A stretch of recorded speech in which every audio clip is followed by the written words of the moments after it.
કચ્છમાં એવી પણ એક ગુફા આવેલી છે કે જેને મશીન કે ટેકનોલોજીનો ઉપયોગ કર્યા વગર બનાવવામાં આવેલી છે। તો મિત્રો આજે આપણે વાત કરવાના છીએ એ અદ્ભુત ગુફા વિશે, જે જાણીને તમે જરૂર વિચારમાં પડી જશો। ગૌરવતાનું રાજ્ય એટલે કે આપણું ગુજરાત, અને એમાં કડાયેલા મોરલા જેવો જિલ્લો એટલે કે કચ્છ।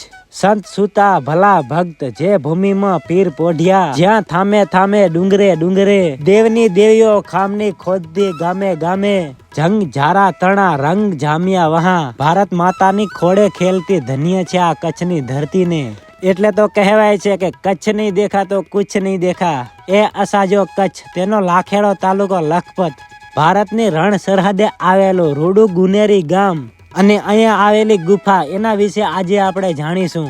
એક એવા મહાત્મા જેમને બાળપણથી જ ભોળાનાથની ભક્તિનો રંગ લાગ્યો છે, અને એ મહાત્માનું નામ છે ઉદયગીરીજી ઉર્ફે નમો નારાયણજી। આ મહાત્મા મૂળ તો ઉત્તર પ્રદેશના વતની છે, પરંતુ તેઓ ફરતા ફરતા કચ્છની પાવન ભૂમિ ભુજ નખત્રાણા હાઈવે માર્ગ ઉપર આવેલા શ્રી પુરેશ્વર મહાદેવના મંદિરે આવ્યા, અને એ લખપત તાલુકાના ગુનેરી ગામે આવ્યા, અને તે ત્યાં રાત રોકાણા। આ મહાત્માને રાત્રિના રોકાણ દરમિયાન ભગવાન શિવે સપનામાં આવીને કહ્યું કે તું આથમણી કોર પ્રયાણ કર, ત્યાં એક ડુંગર છે।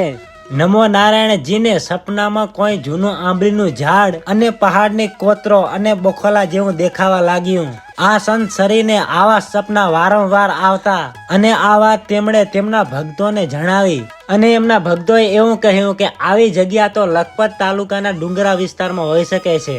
આ વાત જાણી શ્રી નમો નારાયણ મહારાજ એ મહાત્મા લખપત તાલુકાના ગુનેરી ગામમાં આવ્યા હતા, અને ગુનેરી ગામમાં જ્યારે રાત રોકાણા ત્યારે ભગવાન શિવ સપનામાં આવ્યા હતા। પછી બાપુએ ગામના લોકોને સપનાની વાત કરી।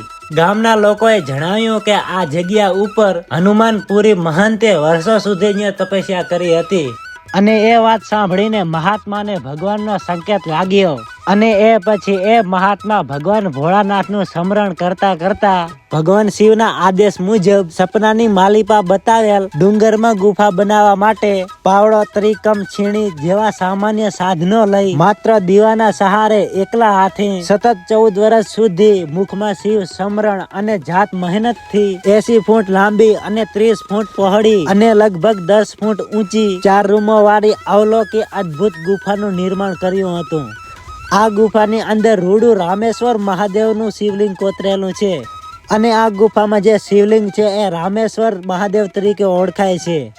આ શિવલિંગ 2 ફૂટ ઊંચું અને 1.5 ફૂટ પહોળું છે, અને ખૂબ સરસ મા પાર્વતીની મૂર્તિ પણ કોતરીને બનાવવામાં આવેલી છે, જે 4 ફૂટ ઊંચી અને 2 ફૂટ પહોળી છે।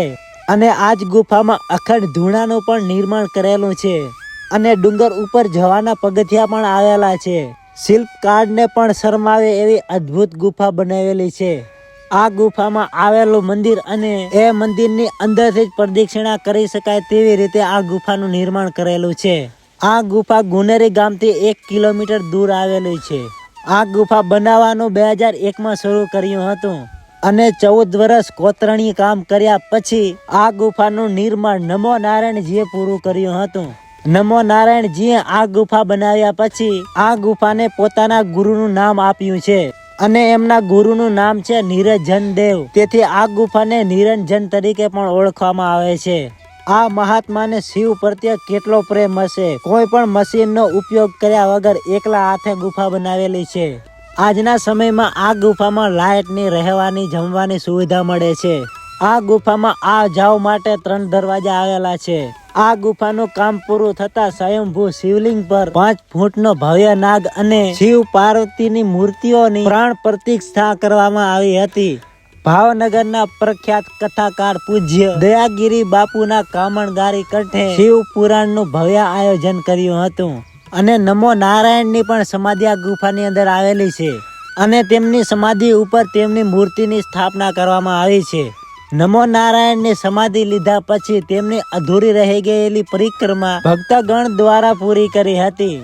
એમની અંતિમ ઈચ્છા મુજબ તેમનો ભવ્ય ભંડારો અને તેની સાથે શ્રી વિશાલ કૃષ્ણ જોશીના કંઠે ભવ્ય ભાગવત સપ્તાહનું આયોજન કરવામાં આવ્યું હતું। તેમાં ભારતના 250 થી પણ વધારે સાધુ સંતો આ ગુફાના દર્શન કરવા માટે આવ્યા હતા। ત્યાંના સ્થાનિક દ્વારા જાણવા મળ્યું કે આ જગ્યા ઉપર અનેક સાધુ સંતો તપસ્યા કરી ચૂક્યા છે.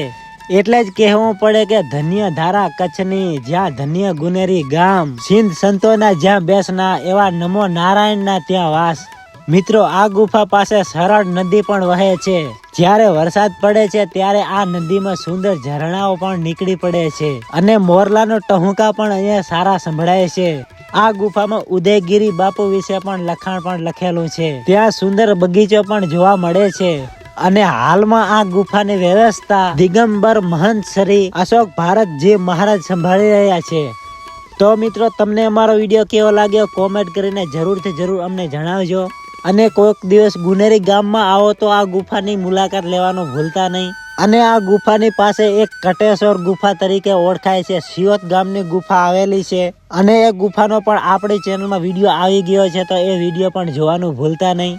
આવા નવા વિડીયો જોવા માટે અમારી ચેનલને જરૂર સબસ્ક્રાઇબ કરી લેજો. તો મળીએ આપણે કોઈક બીજા નવા વિડીયોમાં.